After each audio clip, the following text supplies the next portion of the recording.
That ain't where you know your stand. If you say you can't breathe, I'll show you we can. Never gonna stop believing. We were born for freedom. We're born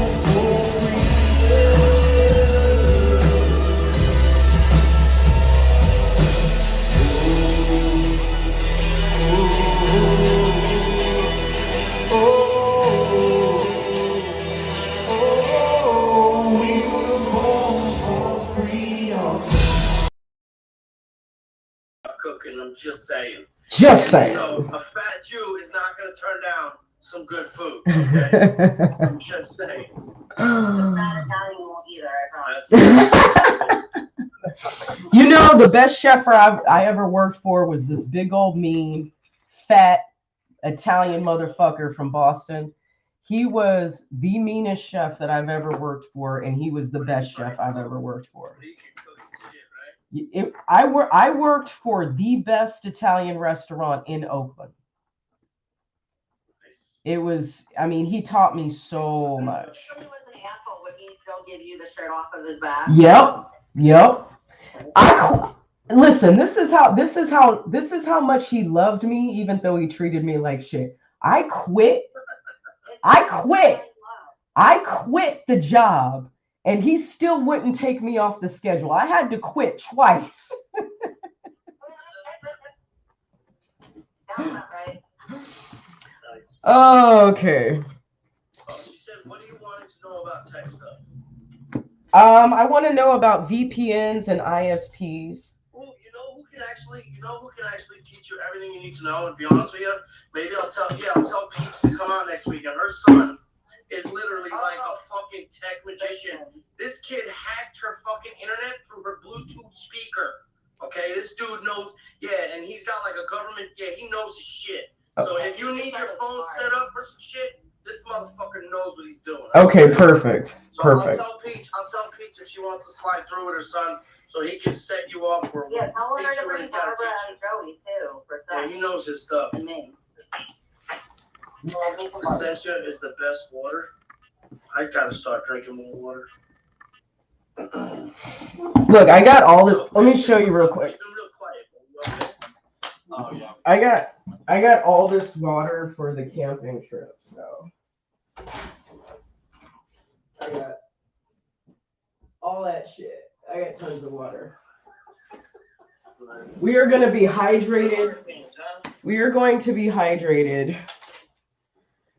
and clean and clean. Wait, so what's the? Yeah, our grandmother used to stock up. What? Are y'all staying at Tin Man's or what?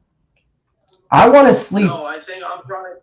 I might be staying at your house. I'm honestly not sure. I have like options, and I don't know where I'm gonna stay. We'll see what happens. It is what it is. I want to go camping. Whoever takes me. I want to. No, I want to camp. I want to sleep outside. Oh, do you? Hell yeah! I want to sleep outside. Feel the grass all over you. Yes. I love it. Yes. It's like I want to roll around in fucking dirt. I want to get dirty. No, I haven't been camping in a long time. I miss it. I really do. There's nothing like sleeping outside. Don't you have land, bro? Yeah, you can set up a fucking camp in his backyard. Yeah, I got a fucking. I'm saying, if you're gonna do it at Tin Man's, you could do it at his house because we'll probably have more fun because there's no kids at his house. Wait, there's gonna be kids at Tin Man's house? Well, Tin Man's kids are gonna be there. Plus, another thing I was thinking. Oh, then I'll. His wife is kind of. I mean, well, she's got to stay away from certain alcohol and stuff. So I was kind of like, I told him, I was like, bro, I really don't want to do that at your house and get all crazy. You know what I mean? If your wife is trying to stay on a certain path, you know what I mean? Oh, then never mind. I'm gonna stay. Yeah, all right. I'm camping in your backyard, Texan. There you go. All right. Well, anyway, gentlemen, I actually have a live stream on YouTube. I've got a lecture that I'm doing about Black love, aka Black promiscuity. We're going to be talking about where the origin of the baby mama, baby daddy culture came from. I found a documentary that was made in the 80s. And so I'm going to do a little watch party and lecture over here on YouTube. But glad we talked. And Yes, absolutely. I'll see all of. We'll talk to you soon. I want my Be in touch. in between those. What'd she say? I thought you were talking to me. I thought you were saying you're going to do a lecture. Oh, on YouTube. Oh, that's what I'm saying. I thought you were saying you had to go and take care of that. Oh, I do. So I'm saying goodbye. That's what I'm saying. I'll talk to you later. Okay, I'll talk to you later. Talk to you later. I'll see you soon, bro. Bye. Right, later. Love y'all. Love you guys. Bye. What's up, YouTube? Sorry, you know. TikTok. Priorities. Anyway, okay, so you guys heard a little bit of that.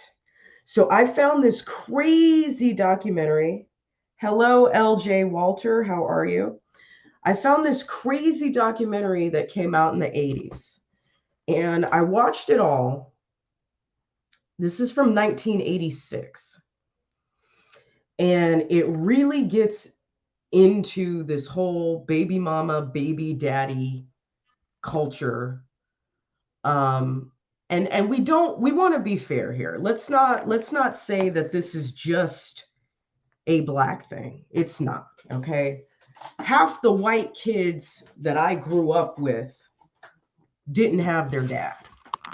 So white men are leaving their families, okay? And white women can be equally as promiscuous as anyone else. But it just seems like the overreaching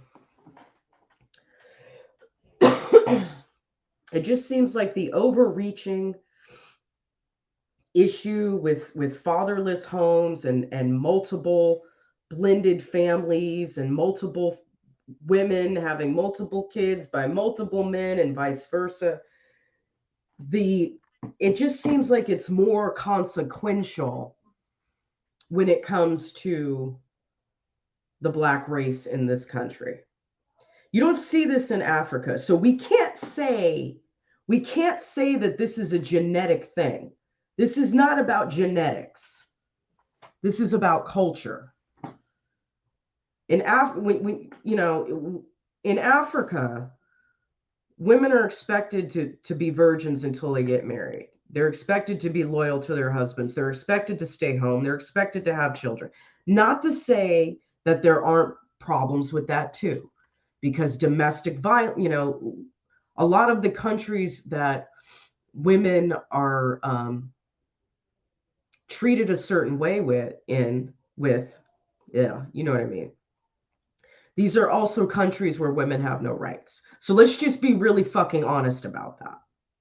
All right? The domestic violence over there is really, really bad. Okay, men have the right to beat the shit out of their women. And that's not saying it doesn't happen here, but at least here we have laws that protect against that. Over there, they don't. So, let's just be fucking realistic here. Before you guys get all manosphere on me, before you get all Kevin Samuels on me, just understand that the type of women that they want are also in countries where women have no rights. Okay, so let's just be clear. But anyway, let's watch this together. It is an hour and a half long, but I'm going to change the playback speed just a little bit, because the way that these individuals talk, they are very uneducated. They sound uneducated, and they all seem like they're fucking retarded and slow. Hey, Stewie. Hey, Carl. Nice to have you here.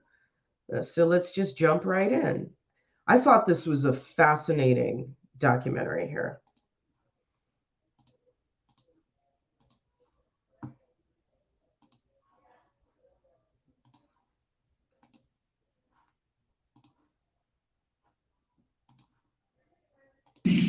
Raise your hand if you're married. None of you are married. Raise your hand if you would like to be married to your baby's father. One. The rest of you who don't plan to get married, why don't you plan to get married? I'd like to know that. You already have your child to think about, and then a whole family to care for. You know, it's a lot of responsibility, and then you don't want the commitments. I wouldn't want no man holding me down because I think I can make it as a single parent. But don't you think you might need help in raising that baby from a man? Not really. I didn't have a father. My father wasn't in the home, so you know it really male figures are not substantially important in the family. I ain't thinking about holding up for no sex, my man. You know, if a girl, you know, she get having a baby, carrying a baby, hey, that's on her. You know, I'm not gonna stop my pleasures because of another woman. What about birth control? What about condom? Girls don't like them things. They don't like them things. When a girl tell you to take them things off, they figure that you saying that they filthy or they dirty or something. It's been a startling change in values. 25 years ago, you would not have heard such things said so freely because they were not embraced so widely. The strong family was still the backbone of Black America, and 3 out of 4 children had both parents at home. That is true no longer. Most Black children are now growing up without their fathers. The result is a world turned upside down as children copy what they see and repeat what they learn. LaDawn said she didn't have a father in her home and doesn't think her children need one. She's not unusual. Half the Black families today are headed only by a woman. Clorinda said she could make it on her own as a single parent. She has never been married and is raising her daughter without a man's help. She's not unusual. Today, nearly 60% of all Black children are born out of wedlock. Timothy said his children are not his responsibility. He has left them to be supported by their mothers and welfare. He's not unusual either. For LaDawn and Clorinda and Timothy, and many more like them in cities all over America, the traditional family no longer exists. It has vanished, and something new is taking its place. Single women and the children they're rearing alone are the fastest growing part of the Black population. What becomes of the Black family in a world where the values are being turned upside down? If the parent is 17 and 18, uneducated, unmotivated, fooling around, wandering around, what's the child gonna learn? Who's to teach them? When you learn something, you was taught by your parents. It was reinforced by school and your neighbors, but it was taught by your parents. Well, if the parents don't know anything, how are they gonna teach the children? So it's not racism that I'm fighting right now. It's the lack of motivation. You see, I'm not even talking about racism. Maybe later on we'll get back to that. But I think we are destroying ourselves.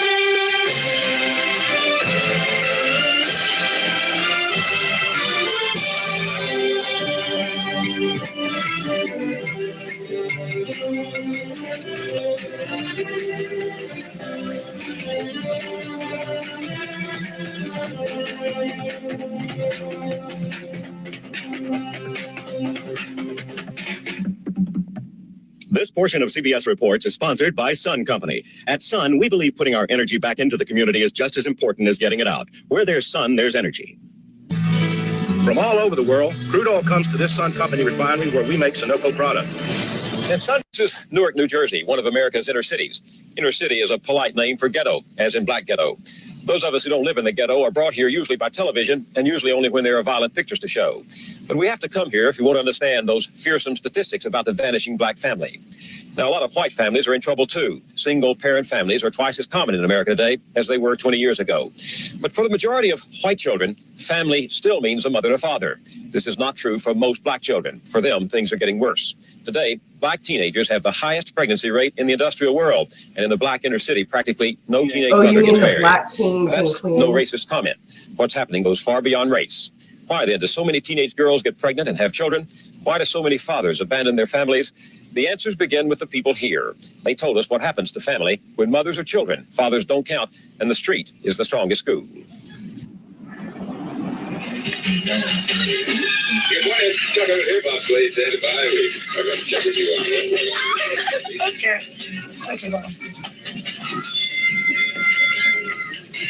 It is the beginning of another school day in Newark, New Jersey. Another day of class for Clorinda Henderson. She is 17 and had hoped to graduate from high school next year, but that was before the birth of her baby. I dreamed that having a little baby, you could just cuddle in your arms, just hug all the time, kiss on it, smell it, because it's so sweet. I thought it'd be fun until I had it. The reality is different. The reality just punched me right in the eye. I like had to pinch myself and see if I was here because I was like, this is too much. Clorinda was only 15 when she got pregnant with her daughter, Shaquana. She is not unusual. Half of all black teenagers become pregnant. Clorinda has never been married. Sorry, guys. I know you need to really listen closely. Exactly. I know you need to really listen closely here, but honestly, if I play this at regular speed, it's going to be so nauseating because in all fairness, you know, this reporter is not,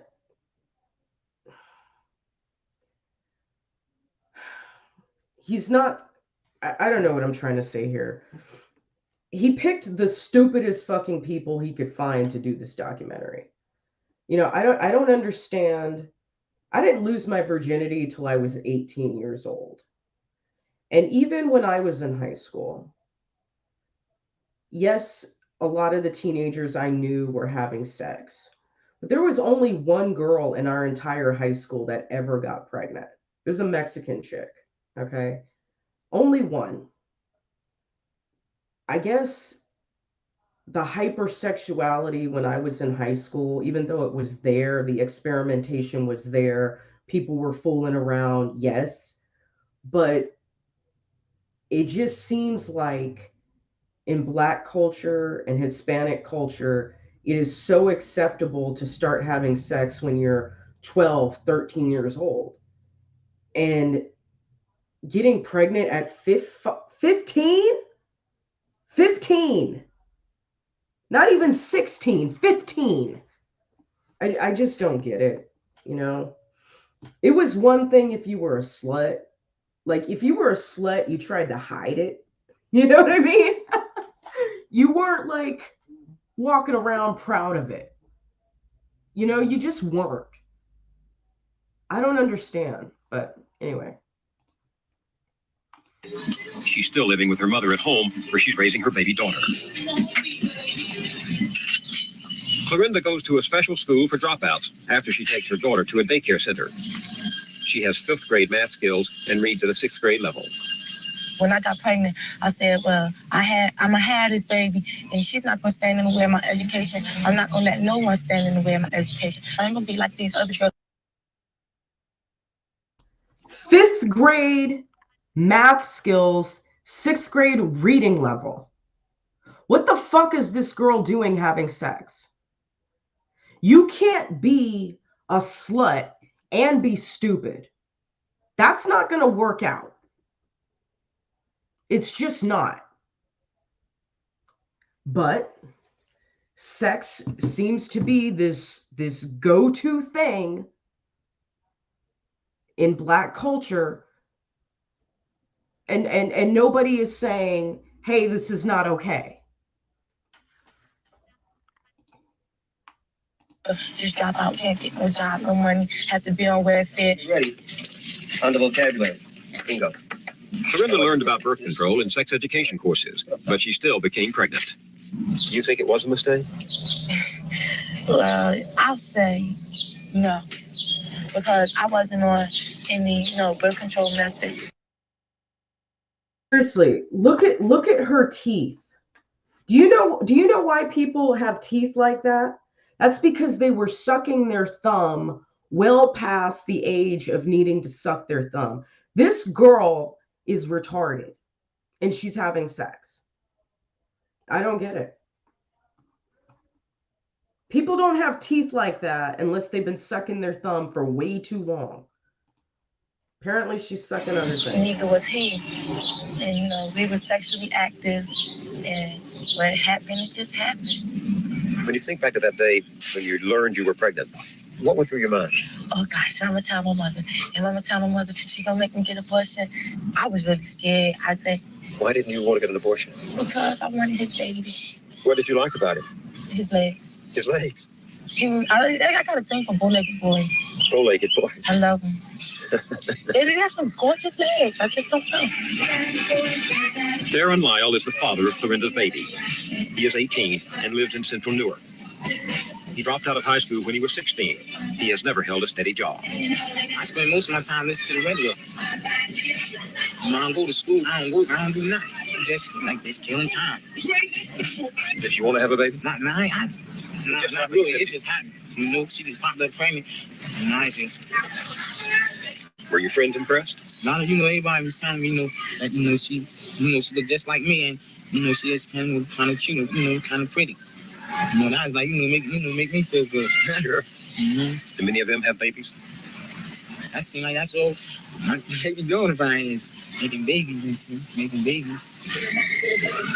Darren told us that in this neighborhood, it's easy to get involved with girls and easy to get into trouble. Darren has been arrested 5 times for stealing, suspicion of homicide, and for possession of a deadly weapon. When you were arrested for carrying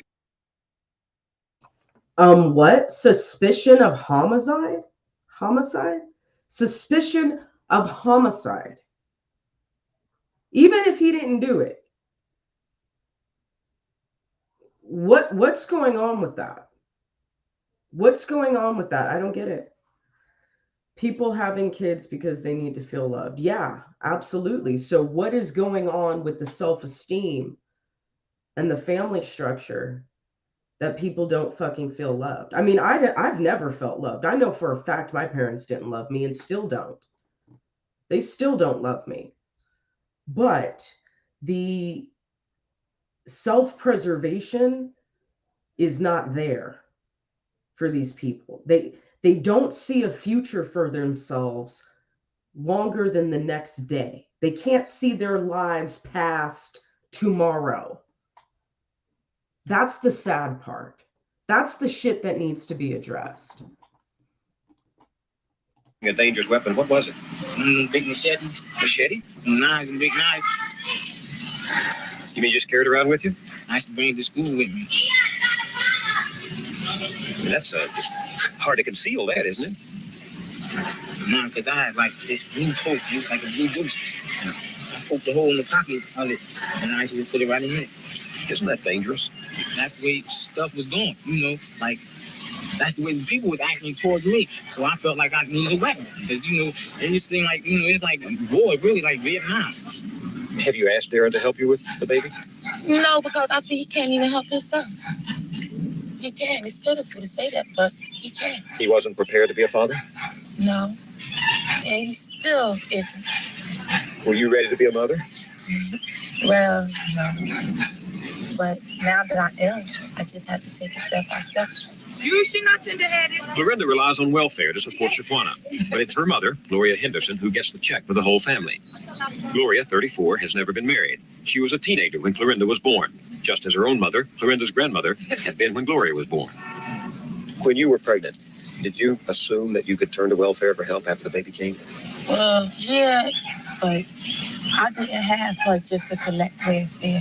I had her because I felt that it would have been a part of me. I would have had somebody to live for and also somebody to love and love me back. Is your daughter the first person you've ever loved? I really, really love my daughter. 2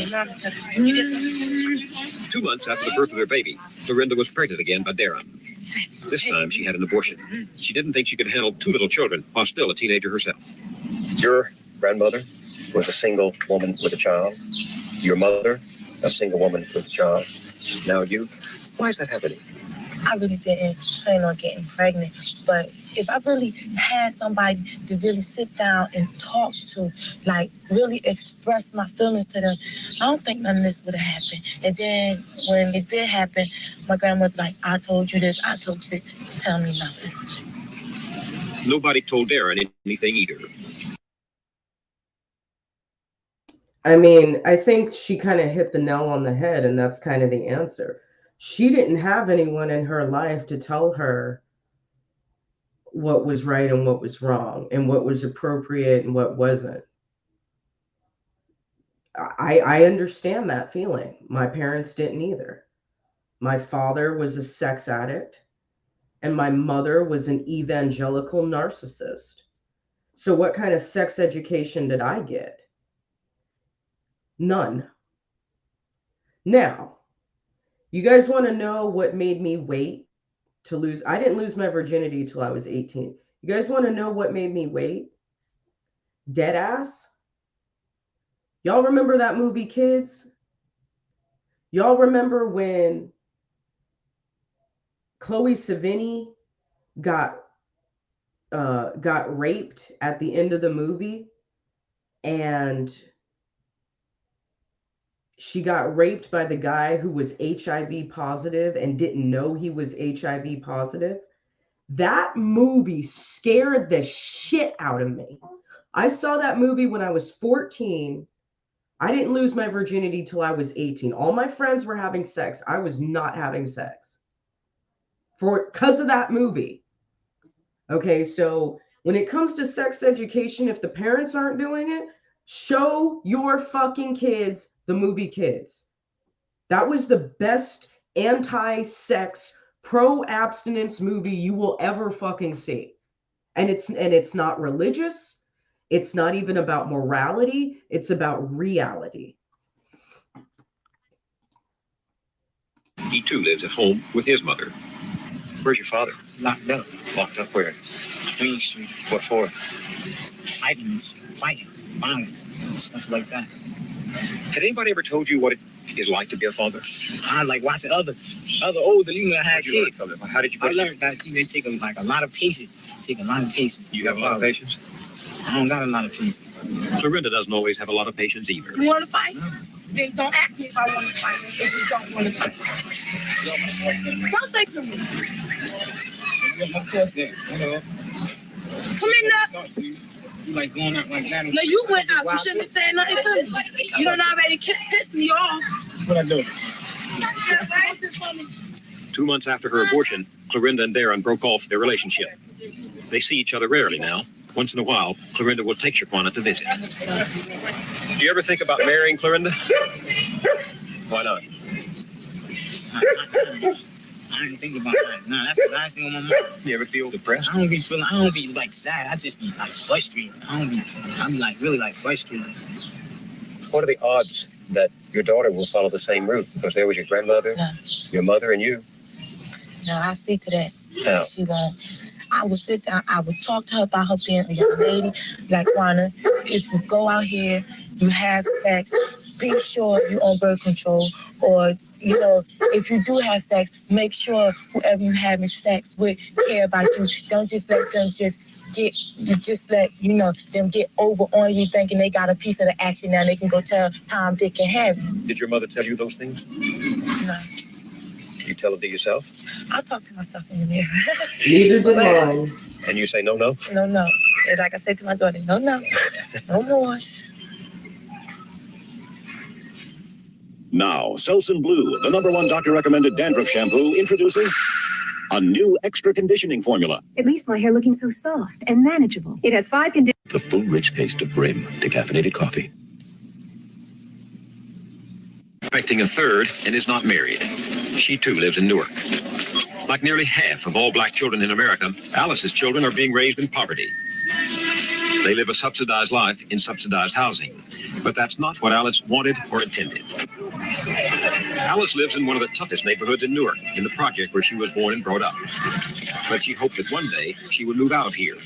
She graduated from high school, went to business college for a year, and worked steadily until she became pregnant with her first child.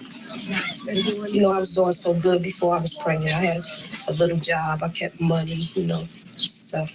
But after I had the child, that's when money started going low. What was your reaction when you found out you were pregnant the first time? Did you intend to get pregnant? It wasn't planned. But when I got pregnant, I wanted it. I wanted to be a mother. It was exciting to me. I just thought I had something of my own. A little child is going to call me mom. After you have them, it's hard. You got to bond this, you got to bond that. Malik is Alice's firstborn. He is now 3 years old. Soon after he was born, Alice, then 20, quit her job to take care of him. 16 months later, her second child, Antoine, was born. When we met, she was 6 months pregnant with her third child. Ain't no mom. Timothy McSeed is 26, the father of Alice's 3 children. Though they're not married, they see each other regularly. When I first met him, I didn't like him. But when he started talking to me, it seemed like he was like a man that wanted to have a home, have children, take care of them. Did you talk with Timothy about how you were going to support the baby when you were pregnant? No, that's what we didn't do. No, we didn't even talk about how we was going to support the child. Timothy McSeed held his last steady job 2.5 years ago. He's been arrested several times on robbery and drug charges. He was brought up in Newark by his mother, who was 16 when Timothy was born. His father has another family in another city. Timothy has a talent for drawing, which he has never developed. He dropped out of high school at 16 and spent 2 years in the Job Corps. He was 23 when he and Alice had their first child. Timothy does not support any of his children. How many children do you have? 6. He fathered those 6 children by 4 women. He also had 2 more children by 2 other women, but one died in infancy and the other was aborted. We asked him about the birth of his first surviving child. It was kind of a funny experience because, like, me and the girl was just messing around, right? And she was going with somebody else. She used to be an old girlfriend of mine. She managed to get popular by me. Okay, that's the second baby. The third was? Mustafa. He was the third. That was by another lady? Mm-hmm. Mrs. Ward. Yes, I go see him every now and then. How old is he now? He's 5, if I'm not mistaken. 5 or 4 every month. And then the fourth one was? Simone. I only saw her twice. 2 times. What happened to her? It's a family problem. You know, the father don't want me to see the mother and all that. You know, so I got tired of running behind her and found me someone else. I didn't have to sweat it because I guess the father was taking care of them anyway, so. How does it feel to have those women? No, kids. Kids, oh. Well, you get to see, if it ain't one thing you've done, you like artwork, for instance. You look at your art, you say, this is something that I've done. Just like the carpet, it's something that you've done. You can see what you've done. If anything, if you don't do nothing, you can see something, you know, what your life was, you know, it was to you. So the kids are sort of artwork? Well, not really, but you can, like they might grow up to be doctors or actors, you know, and you can say, well, look, that's my boy, or that's my girl, you know. Whereas, you know, there's some people that can't have children at all. Their mothers raised Timothy's children, and welfare pays for them. On the first day of each month at noon, the mothers gather outside the project's mailroom, waiting for the postman to deliver their check. Oh, we call it Mother's Day. Why? Because us mothers be getting our check that day, getting their welfare check, so we call it Mother's Day. Okay, lady love. Racial disparities. Okay. That was a symptom of racial disparities, and the repercussions are coming full circle today. Is it a racial disparity created by the white man, or is it a racial disparity created by the culture of irresponsible people? I mean, that's my only question to you. I'll let you answer that.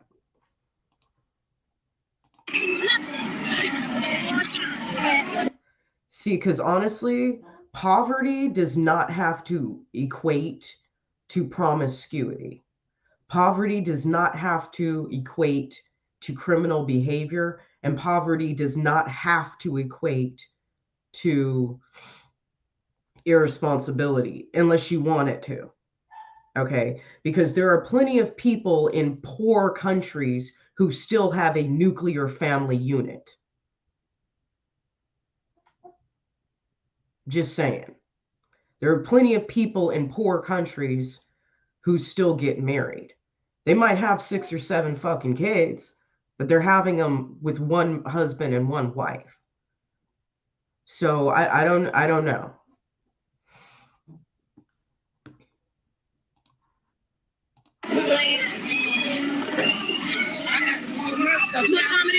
Alice's welfare check comes to $385 a month.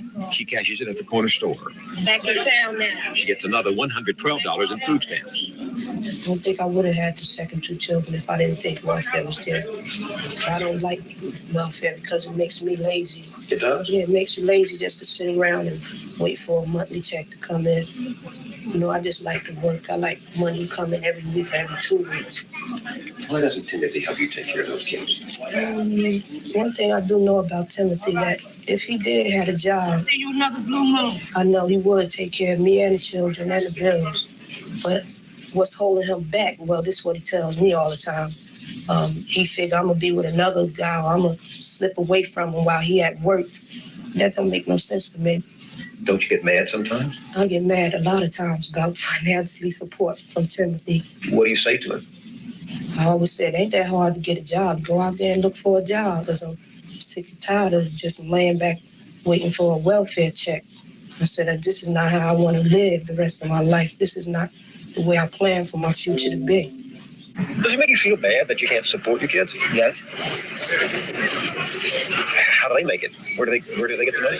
Well, majority of them, the mother's on welfare, and welfare gives them the stipend for the month. So what I'm not doing, the government does. What would happen if the government didn't? It's a big disaster, I guess, because you can't give something that you don't have. In order to give, you got to have for yourself. You see, people out there watching will say, why didn't he think about that before he brought 6 kids into the world? Well, the mother had a choice. She could have had an abortion, or she could have kept the child. She decided whether she wanted to have the child, so therefore, I guess it's not sweating her. I mean, it's not wrong. You think it's her fault if she gets pregnant? Well, and you fought her. Well, maybe not. Like they say, mama baby, papa maybe. You know what I mean? A week before their last baby is born, Alice came for what is only her 4th visit to the doctor during her pregnancy. Yeah, I was very much worried, and I was kind of unhappy being pregnant. You know, to know that I'm going to have a 3rd child, I'm not doing so good with my 2 I have already. Is that some? Come with me, please. But as, you know, the months went by, I just had to deal with it, being pregnant and knowing that it's my child, I'm going to have a child, and I'm just going to have to support it the same way I supported them. Or do better if I can do better. Is that the last one? Well, I ain't going to say that, because I said that when I had my first one, so then I had a second one. When I said that was my second one, and I had a 3rd one. So I ain't going to say that.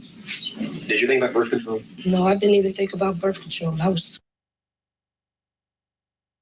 Real quick, let me address your comments, Lady Love. So you said, yes, there were no government programs but WIC in many of these communities, and both parents were forced to work during that era, which left us as latchkey kids feral, busy, and unattended. Many of the oldest siblings, like the movie kids, were roaming the streets, delving into drugs, sex, and escape. Okay, that's fair. Okay. But if you have the choice, and I am telling you this as I was a single mother, if you have the choice between 2 parents and 1 parent, 2 parents is always going to be the better option, provided that one of the parents is not abusive. Okay. For every latchkey kid that got into drugs and sex and escape, there are plenty of latchkey kids that went home and did their homework, or that went to the YMCA, or that went to the teens club. Like in my neighborhood, we had a teens club, okay, which was kind of like an after-school program for teenagers, and you basically just sit there and like play darts and like play pool and shit and listen to music, okay?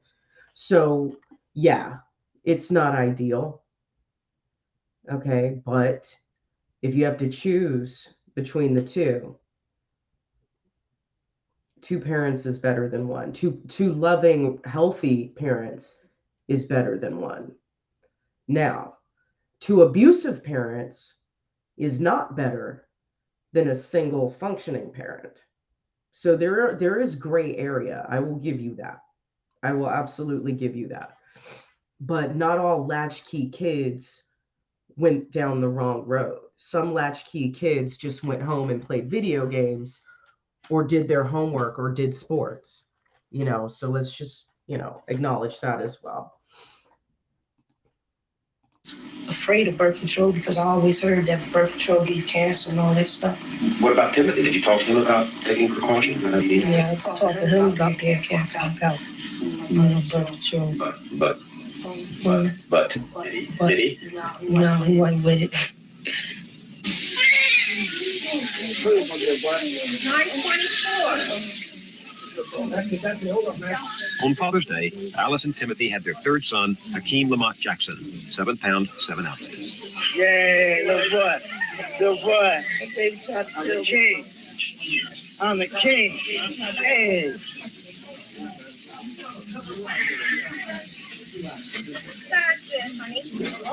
How you feeling now? You feeling all right, sweetheart? Nah, shit. Stomach all right. Pain.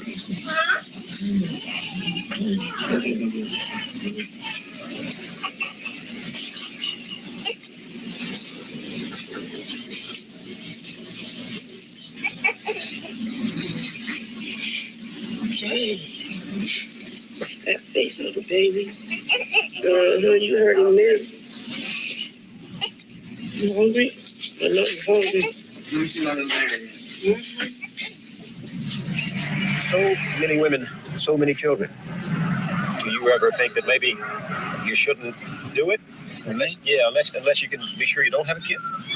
Oh, not really, because I'm highly sexed. But I have ways of cooling myself down. You know, because like when you're dealing with one female and you're not dealing with another female, having sex with her too much is bad. So you have to set a schedule when you should do it and when you should not. You seem to break your schedule sometimes. Well, like most women say, you're a baby maker. I just got strong sperm. Would you have had these kids if you thought about them in advance? No. Oh, were an accident. Yeah, you can say that. Were you just having a good time? Yeah, a lovely time. I enjoyed myself. And you didn't think about marrying any of these women except the first one, the first girl? Yes. Well, I'm gonna marry Alice. Sandra? Oh, yes. We're gonna get married. Do you love Sandra? Yes. A lot. Great deal. Does she love you? Girl crazy about me. Tell me, why don't you get married? Well, see, I'm old-fashioned. I want a big wedding. That's that. And my uncles and my aunts, they all had their little tuxedos, and I'm gonna have mine too. I thought you were going to say to me, because I can't afford to at the moment. Oh, that ain't it. Because I'm going to find me something. I'm going to get something. See, I'm strong in that spot. When? Find something. Never. I keep on trying. I don't never give up. You feel very responsible for your children, and Timothy doesn't. What does that say? Sometimes I think like that. I said, Dad, here I am. I got 2 children, 1 on the way. Well, this was before the first one. I'm doing this all by myself. And sometimes, if you sit down and think about that, I know I really get very upset because I don't think he really understands that I'm here, taking care of all this by myself. If he get that, if he think like that, I think he'll do something. I don't really think he understand that I'm doing that. Why do you let him off the hook? Why do you put up with it? And sometimes I'll be like telling him, leave me alone and so with. But every time I do that, when they're not with me, even that same day or the next day, I feel, lonely without him. Feel like, I just get angry and say them things. I don't really be meaning them. So, Do you love him? yes, I love him. Does he love you? Yes, I think he loves me too.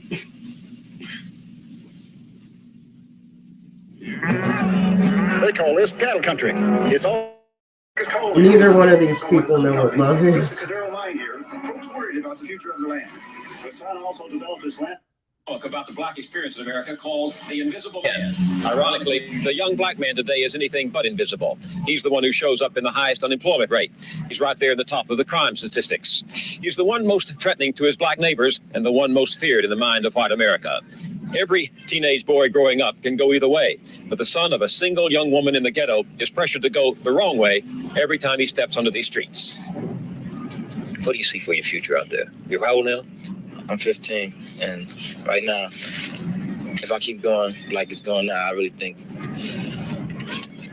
I probably would make it, and then again, I probably wouldn't have all the things that I really want in life right now, but I think I would have most of the things I want. For teenagers like Bernard Wardrick and his friends, Bosky, C, and Mike, there are no familiar roadmaps for the way up and out. It is the street and the media that teach a boy here how to become a man. Bernard dreams of making it as a rap star. He and his friends have formed a group, the Educated Three. I like that.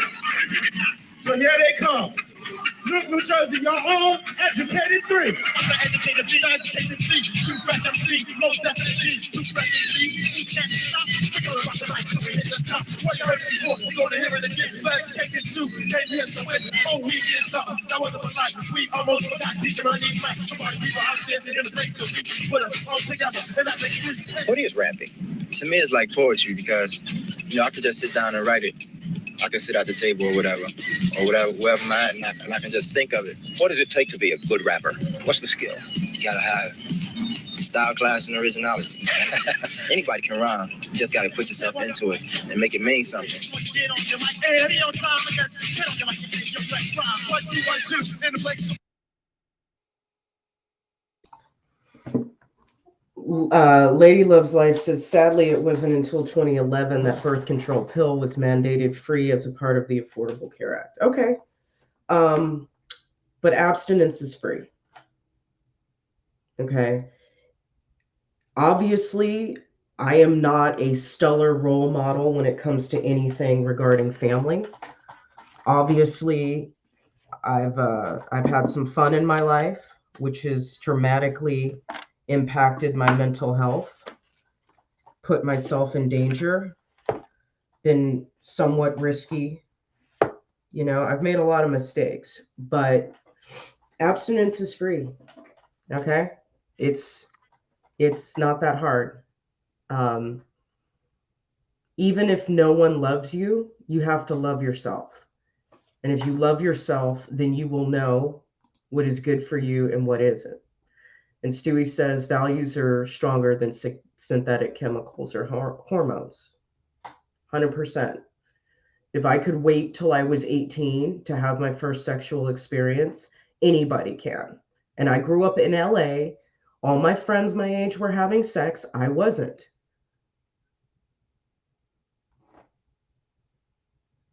I mean, yeah, maybe I got wild in my 20s, to a small degree, but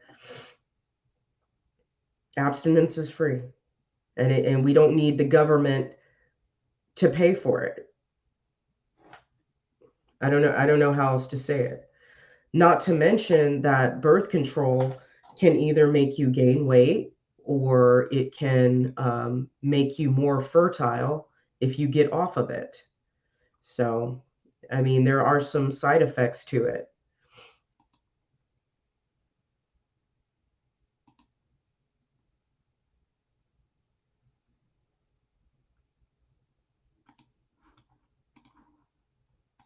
The Educated Three tell the story of the only life they know, the life of their block. They were born and raised here in homes without fathers, and most of their time is spent here. The world they describe is no nursery rhyme, as Bernard's friend C told us.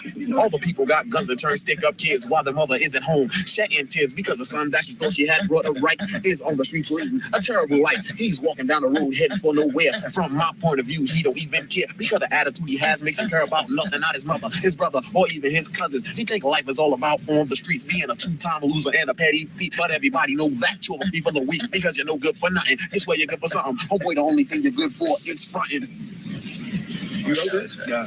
Who'd you write about? I judge a lot on myself because I used to be out there, man. Out there on the street? Just 18 years, I've seen a lot happen that I never thought I'd see. When you're out on that street, is it dangerous? It's dangerous, man. It's dangerous. Anything you can go outside, anything can happen. Yeah, but it's how you make it, too. Yeah. Can a guy get killed on the street easily? Sure. See how you blink your eye?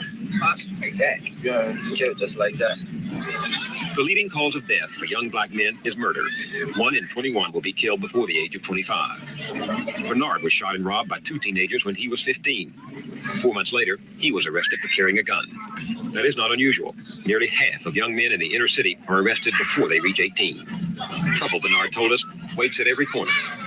How does a guy keep from falling into that trap that you described in that rap? If you see everybody else robbing, man, and selling drugs, you're supposed to, it takes a wise man to learn from another man's mistakes. The adults got to set an example for the kids. If they see the adults do it, that's what they're going to do too, eventually.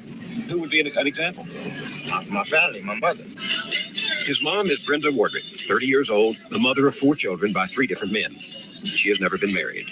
She raises her children alone in a daily tug of war with the street. It's a battle. It's almost like, I think most parents feel the same when you fear for your children leaving home. They can leave out and walk right across the street and trouble can get in their way. What's the hardest thing about being a single parent? It's hard, understanding them sometimes. And they have difficulties understanding me because I'm a young parent and sometimes they act like I'm their sister as well as their mother, you know. Brenda was just 14 when she became pregnant with Bernard, her first child. Bernard's father was 15. By the time she was in her early 20s, there were 3 more children, each unplanned. To support them, Brenda works on and off as a nurse's aide, but she could not make ends meet without welfare. None of the children's fathers give her any financial support. I don't understand what happens that causes so many fathers not to take responsibility for the kids they created or helped to create. It's easier on their pockets if they can. Most of the men today don't, you know, assume their responsibilities as they should. Not that they can't, they just don't. I'd get very mad if I were a mother. I think I would. Oh, I get angry. But getting angry isn't gonna solve anything. And then sometimes, you know, their fathers, they feel like if they're gonna support them, then they have to have more time with me. And I don't feel that that's really necessary, you know. You'd rather take the burden of the children alone than to have to. I wouldn't rather, but I have.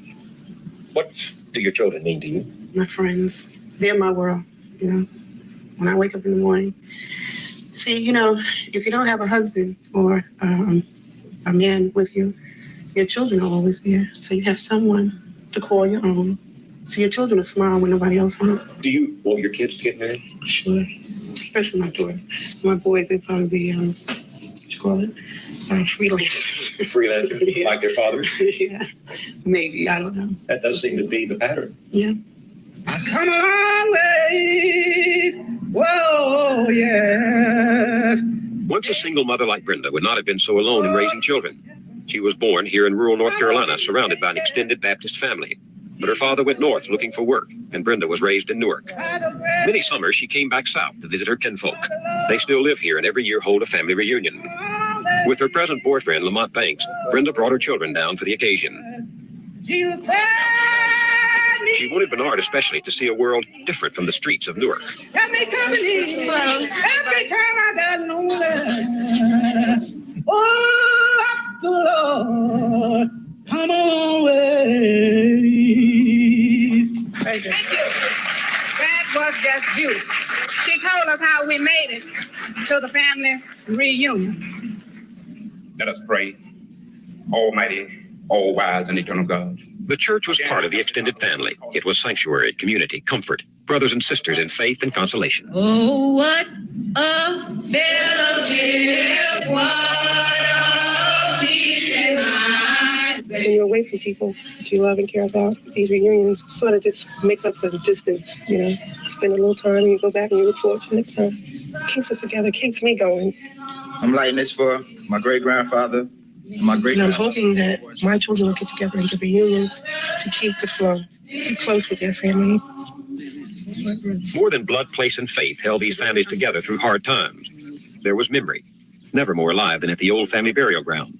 Brenda's 3 aunts brought her and the kids to see where their roots run, far from the main highway, farther still from Newark. But it was Did you have to work in those days in the field? Sure, we worked in the field, but not. They got so much equipment now. People don't have to work hard now. What was the hardest? Picking cotton. Picking cotton. That was the hardest. You all really have strong ties here, don't you, to this piece of earth? Oh, of course, sure. Is this cemetery all Wardwicks? As far as I know, This is it's the a old Wardwick family. Now, that would be Bernard's great-great-grandfather. Right. What kind of man was he? Wonderful. Wonderful. Wonderful. Brenda, do you try to tell your kids about the family? Yes, I do. As much as I possibly can. And whenever I come home, I always ask questions. There's a lot that I don't know. And I'm still learning a lot about them. There's a lot you want to know? Yes, Yeah. yes. And I want my children to know. Why? Because I think they should know who they are and where they come from and what we all stand for. I just get a good feeling when I'm here, you know, and I want to share that with my kids. Together we stand. Right, we must stand. Together we stand. You think that's true as a family? Yes, sir. It's hard to hold a family together, though, isn't it? True. It's true. Think it's harder today than it was when you were little? Seems to be. I can remember years ago when if something happened over here, our family in Virginia was right here. Everybody pitch in. Right.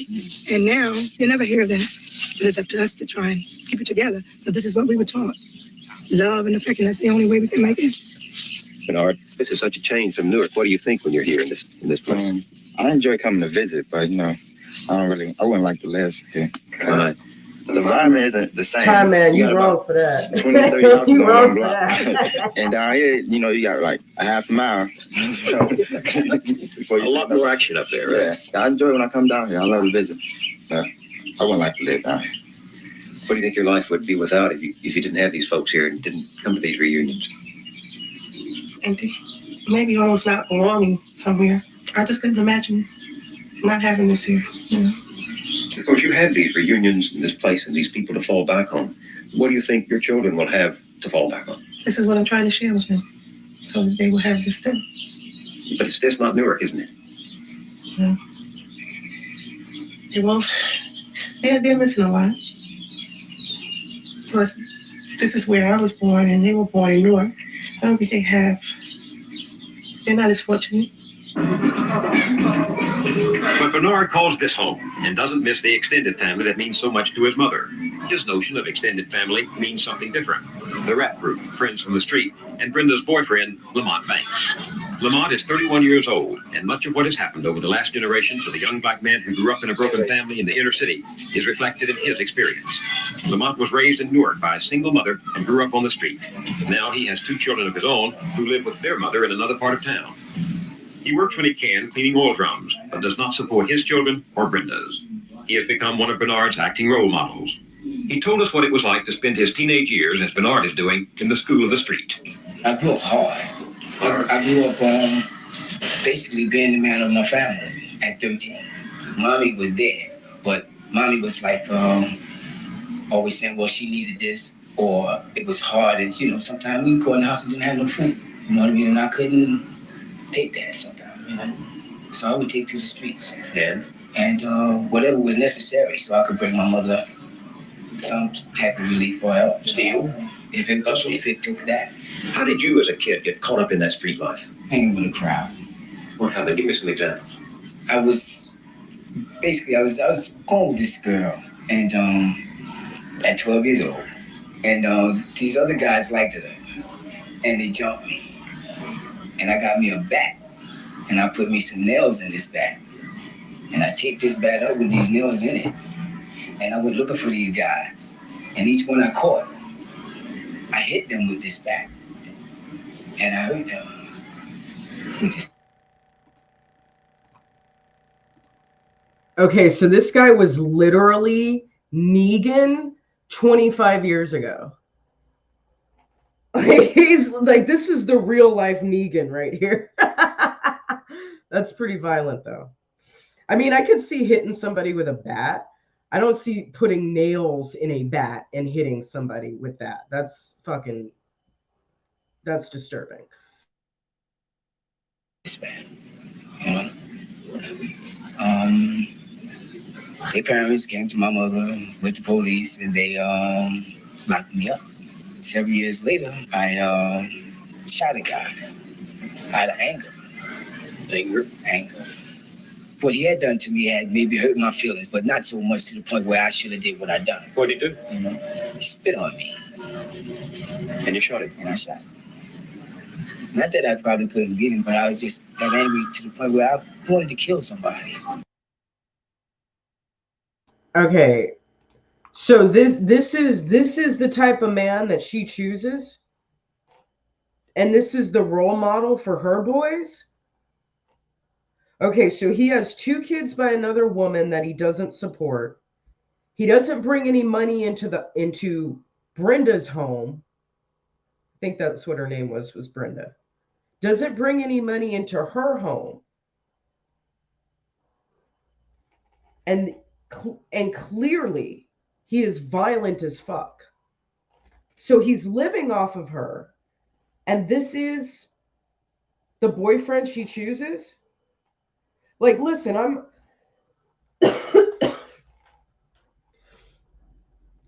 one of those women, like, I'd rather just be alone than choose to be in a long-term relationship with somebody that dysfunctional. Y'all already know about Josh Pruitt. That was a 20-day relationship, okay? I was 20 days, and then I was like, I'm out.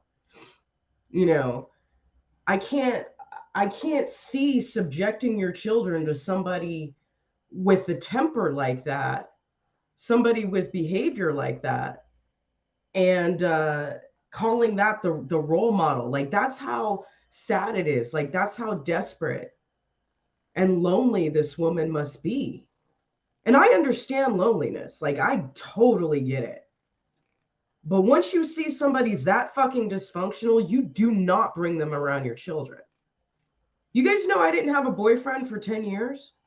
You guys know I didn't start really dating until I was 30? Like, yeah, I had some male friends, I this, that, here and there. But I really didn't have start like going out on dates until I was 30. You know why? Because I didn't want to bring anyone into my kid's life. I wanted to make sure my daughter was safe and I was safe. I'd rather be fucking lonely than deal with somebody like that. I like this hobosexual. 3 trash bag Dusty. This nigga Dusty. Yeah, get rid of someone. Yeah. Yeah, like it, you know what? And if the fucking MGTOWs want to make fun of me because I'm almost 40 and I've never been married, okay, fine. I mean, I'm never gonna get cats. I'll get baby goats, but I'll never get cats. I don't fuck with cats like that. If I have to die alone, I would rather die alone than be with somebody who's psychotic. Period. And you had the gun on you?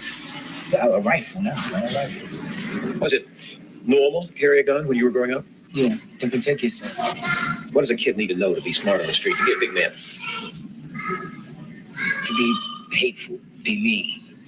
Don't care about the next person. If you get in my way, I don't go around you, I go over you. A doctor told me yesterday that 1 out of every 15 kids on the streets of Newark could be dead by the end of this year. There's so much violence. It's a lot. Yeah. How are you going to keep Bernard from being one of those? Well, basically with Bernard, you give him a strict rule, and hopefully he follows it. He ain't no special child or nothing like that. But if you tell Bernard something, Bernard will listen and Bernard will do it. Is there a tug of war between the street and what you imagine yourself becoming one day? Yes, because I really be hoping to get up out of this. And there's be times I'll be wondering how I'm going to do it and if I'll be able to do it. But I really think I'll be able to because I'm strong. The street's strong too, though, isn't it? Yes, it is. It really is, because there's a lot of things that's out there that be, pull you back. But you stand to the right things and do the right thing, you can make it. I actually get the sense, talking to Bernard, that he's still a little boy struggling to be a man, and he's more boy than man. Yes. Yes. Do you think he has a chance to get out of here to a good environment, fresh start? I hope so. I hope so. And that's all I can say is to hope. Does your heart sometimes beat twice when you see him walk down those steps and out into that? Every day. Every day. I wonder if he'll reach his destination safely and then return back home. My relief is when I hear his key turn in the door in the afternoon and I know he'll leave back home.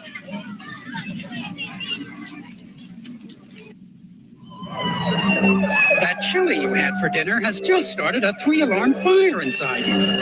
Alka-Seltzer to the rescue. Successful, strong black families in America, families that affirm parental authority and the values of disciplined work and achievement. But not many live around here. Still, not every girl in the inner city ends up a teenage mother. Not every young man goes into crime.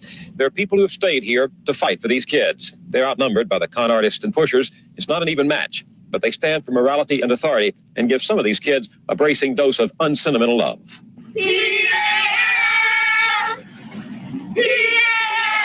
When their own fathers are missing, kids need someone else to stand in, to practice. Okay.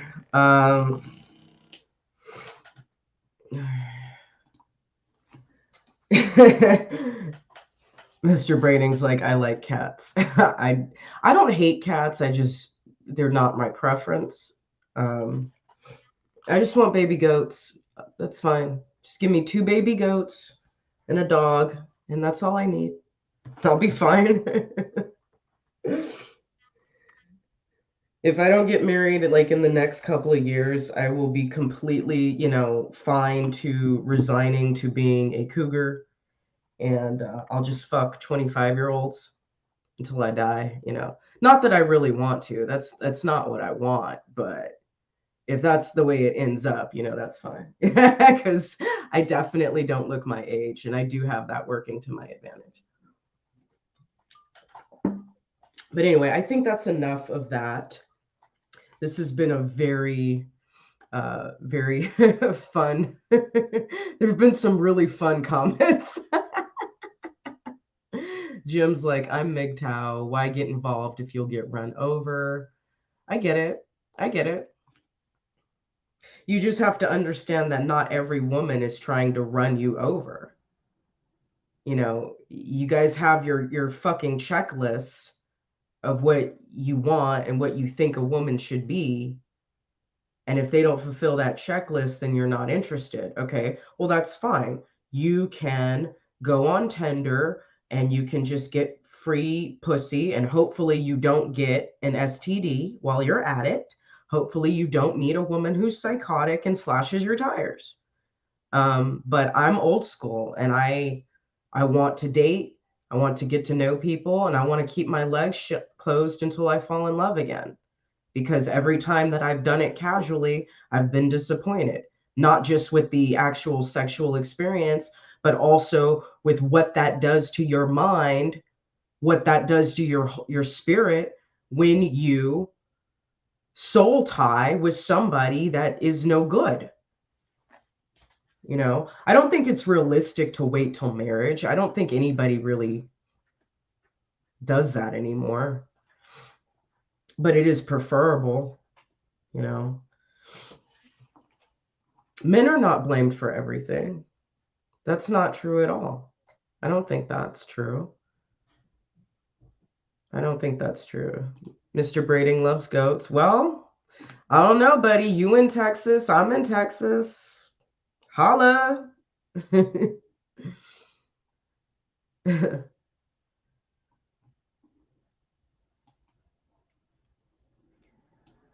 Ladies like, are you in recovery? That I will say, you know, the more MGTOWs that I talk to, the more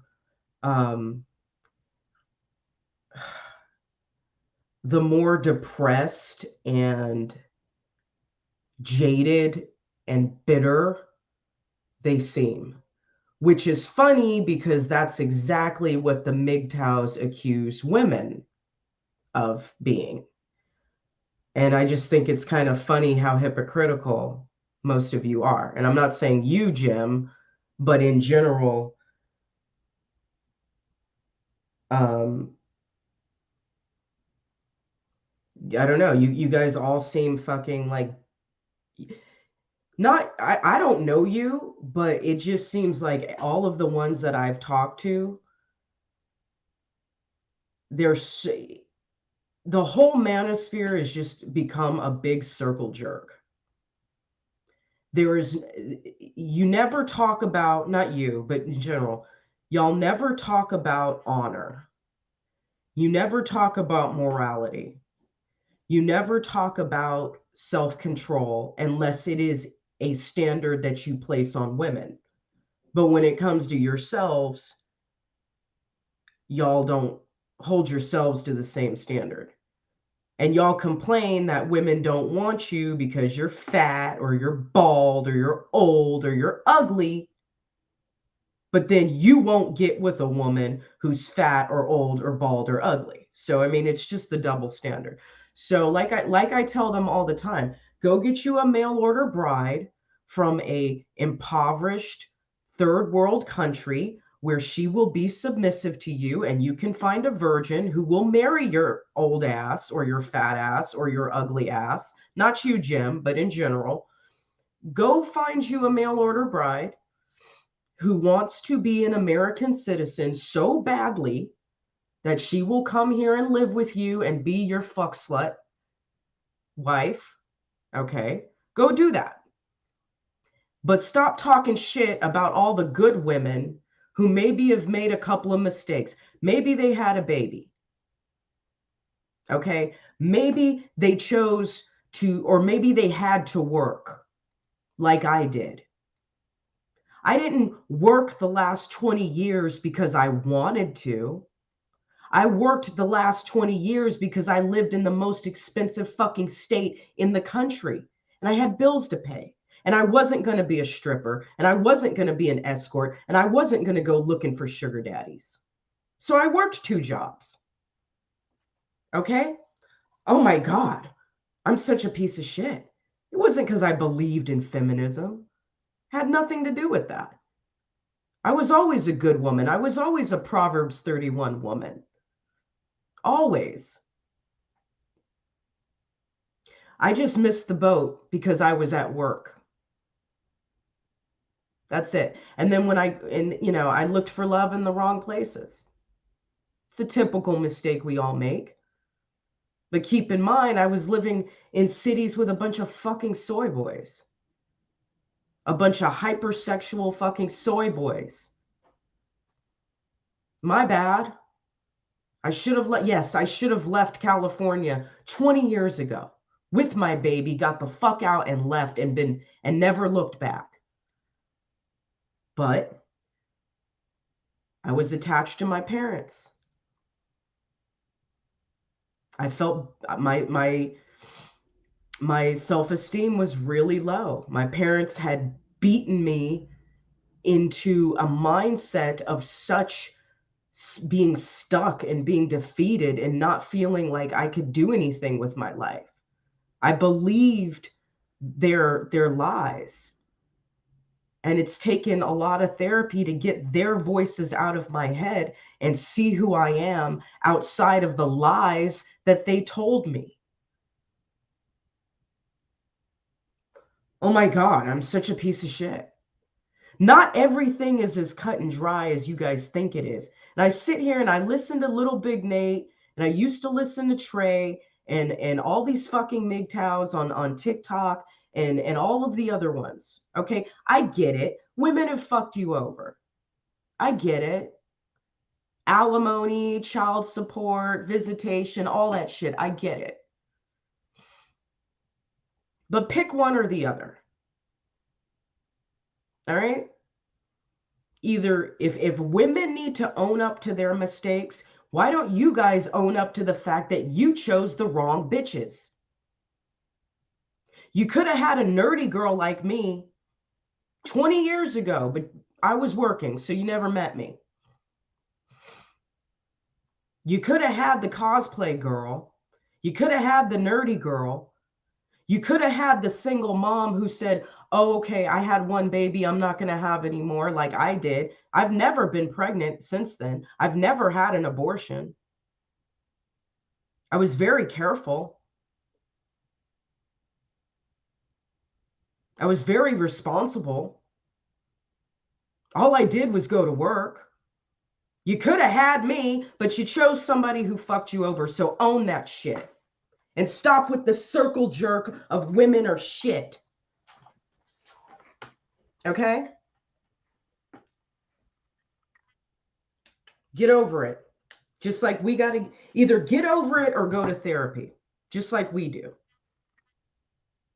If we got to get over it or go to therapy and become a new person, become a happy person, become an honorable person, so do you. Okay, I'm sick of it. I am definitely a honey badger. I am definitely a men's rights advocate because I know how dirty women do you, but I also know how dirty y'all do women. And that's a fact. Okay? I just wish that everybody who really wants to love and be loved could find each other, and then everybody who doesn't could just like leave the circle.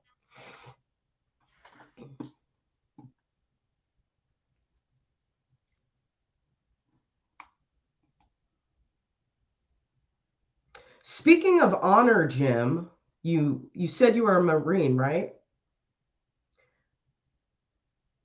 Speaking of honor, remember when I asked you to donate to Zach's fundraiser and you never did?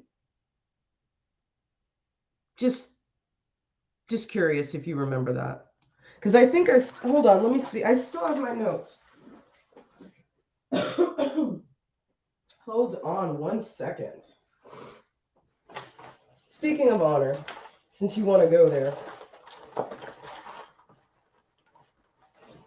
I actually wrote down everyone who made a pledge. Yeah, Jim McIntosh. I have everyone's notes here. See the check marks? Those are people who followed through with their donation. I don't believe you ever did. Just an FYI. Speaking of honor, since you want to go there. Mr. Brading donated. Queen Mata donated. Tommy Jean donated. Yeah, I have everything. See, I write down, I keep a lot of notes. That's how I keep my mind from going crazy. I get overwhelmed with thoughts sometimes, so I write things down for that exact reason. But yeah, since you want to go there. Honor. Yeah, you didn't donate. You said you'd donate, but you never followed through. Okay, and on that note, I think we can wrap it up. This has been interesting.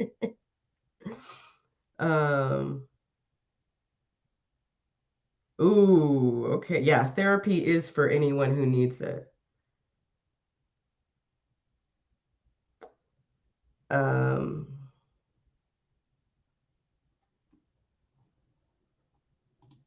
Hooked up late in life, raising in boarding schools with nuns, posted as an orphan, afraid of having kids, so no kids but happy. Oh, good for you.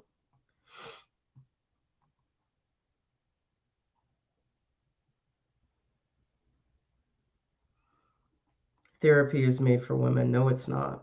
Therapy is for everybody. Tell that to the combat veterans that I talk to on a regular basis on TikTok.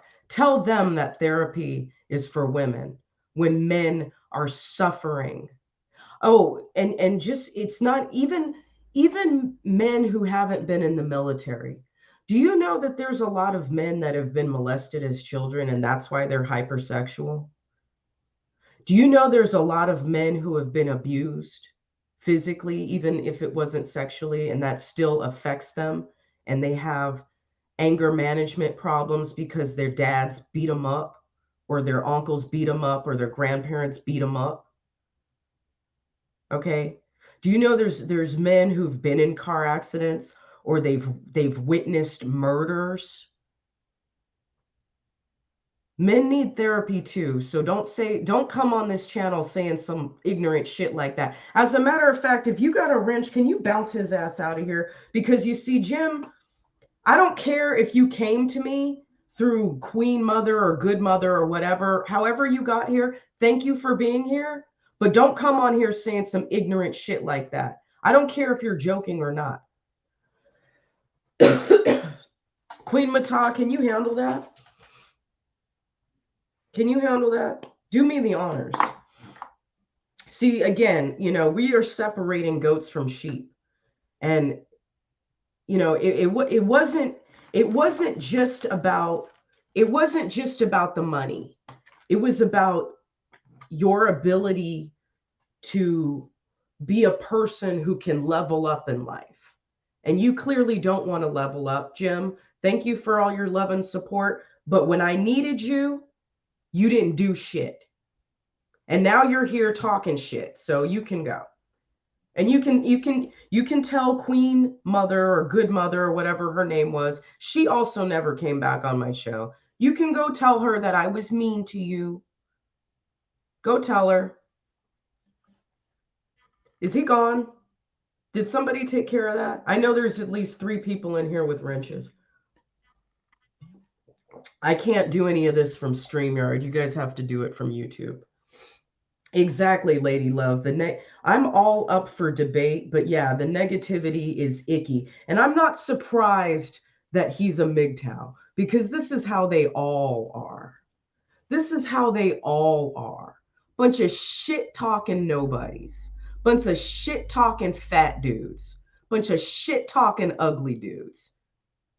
And even if they're not ugly on the outside, they're ugly on the inside. Give me an ugly guy who has a good sense of humor and positivity about life. I might be able to fall in love with that. Give me a good-looking man with an attitude problem. I can't do it.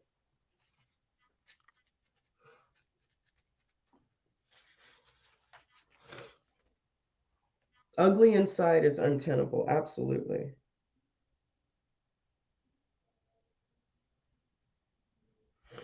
Absolutely.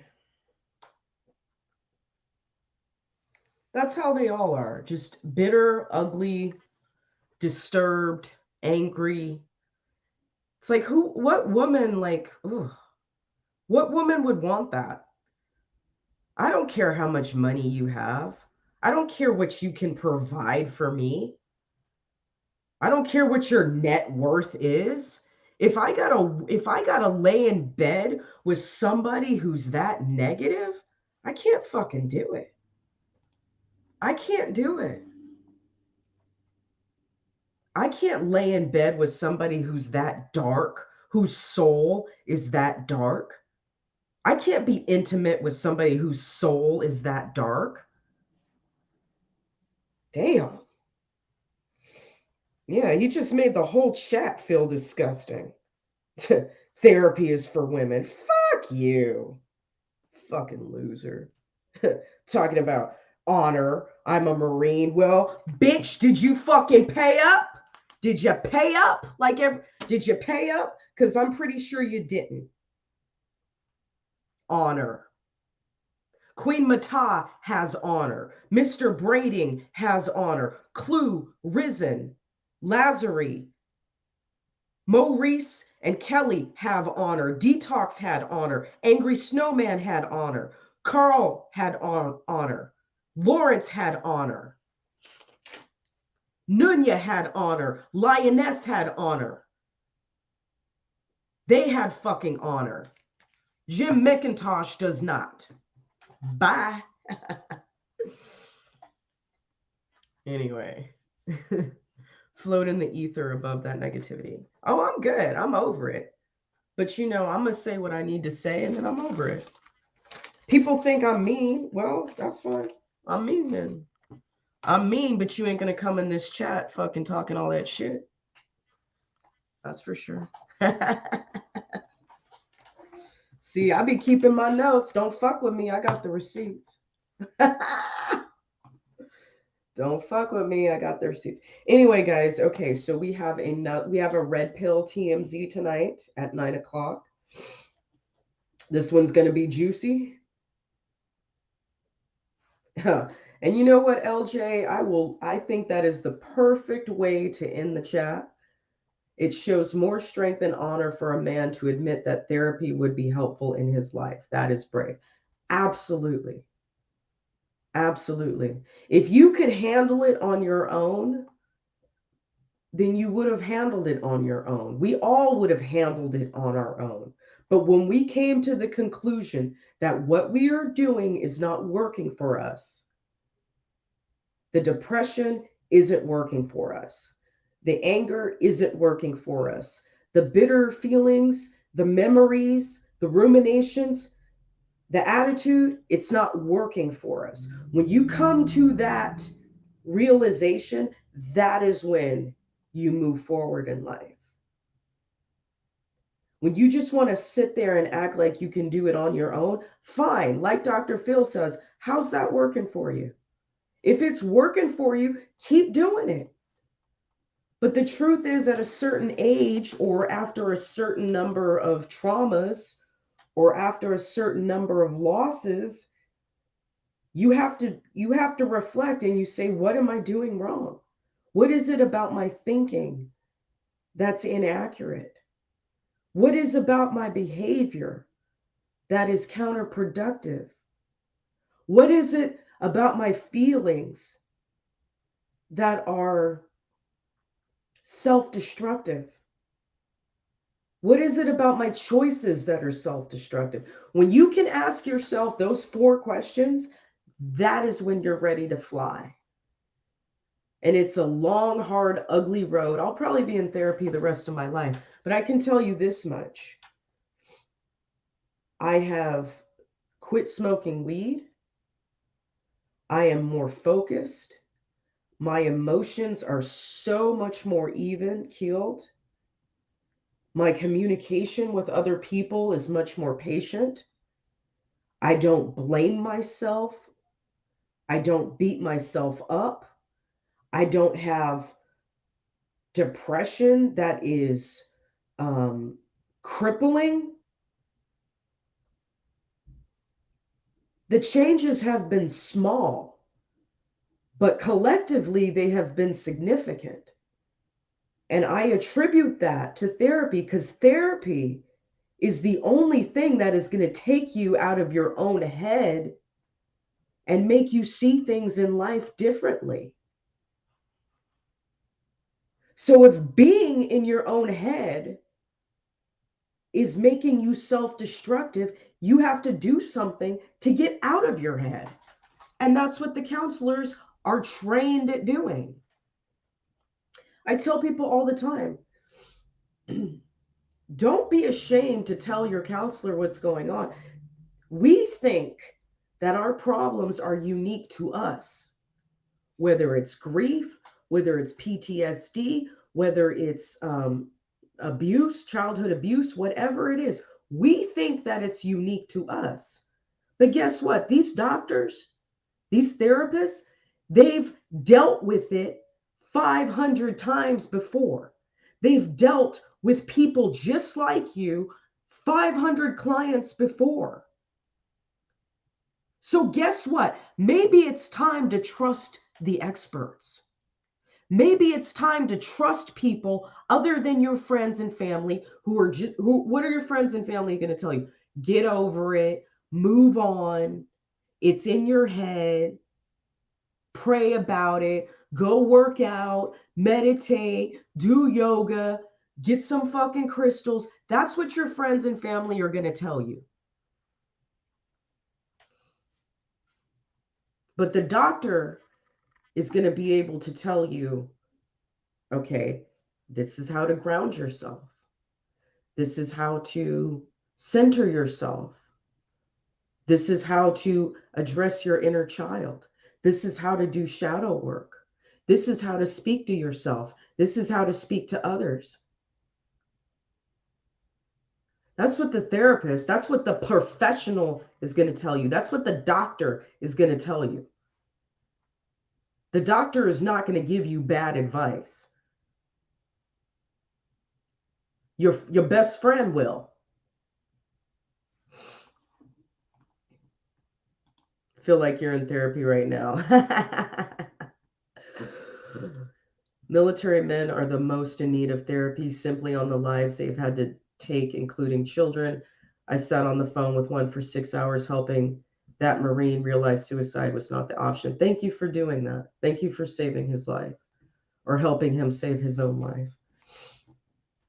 Actually, just came from a session. Hey, honey, baby goats, therapy, Texas, holla. You got me on Instagram.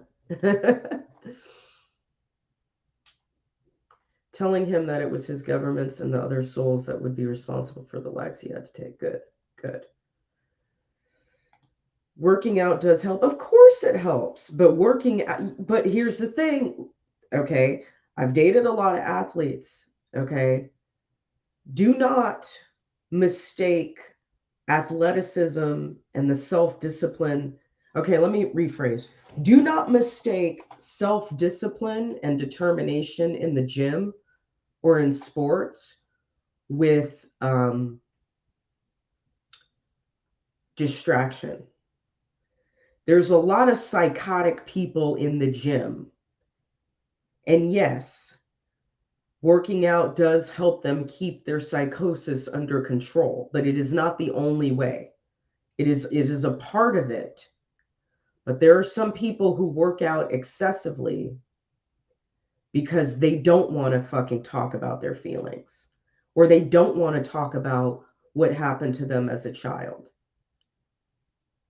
So don't mistake a gym rat for someone who is truly healthy mentally. They might have physical strength and physical self-discipline, but that does not mean that they have mental strength and mental self-discipline. So just be very careful with that. You said months later, he'd driven himself across the country, documenting his journey. That's awesome. That's awesome. I'm so happy to hear that. What's up, Maurice? How are you? How are you? I got some of your people in my chat, but every time you come in, I'm like literally just about to end it. Watching from work. Okay. Well, I am happy you're here, but I was just about to end the chat. So it's always good to see you. Always good to see Maurice Doak. Tell Kelly I said hello. And your grandbaby's so cute. The little Tigger. Oh, the Tigger baby. He's so cute. I just love his little face. Oh, he's so cute. I just want to squish him. Anyway, this has been an interesting episode. This has been it took a slightly different turn at the end, but I'm glad we all were able to be transparent with one another and to support each other in our mental health journeys. Mr. Brading, I applaud you for being in therapy. I applaud anyone else who is taking responsibility for themselves and their thoughts and their feelings and their lives. And we're all going to be okay. And it's not that hard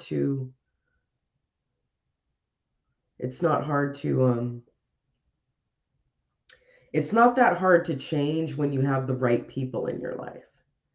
And I hope that here on Red Pill Rage, we can all be the right people for each other and support each other. Yeah, me too, dude. I love my therapy. I love it. I look forward to it. Every week, I look forward to it. It is my time to get it all off my chest. It is my time to express myself with somebody who isn't judging me, with someone who has tools for making me be able to work through it on my own, someone who supports me. And yes, I'm going to tell you right now, don't tell your problems to your friends. Don't tell them.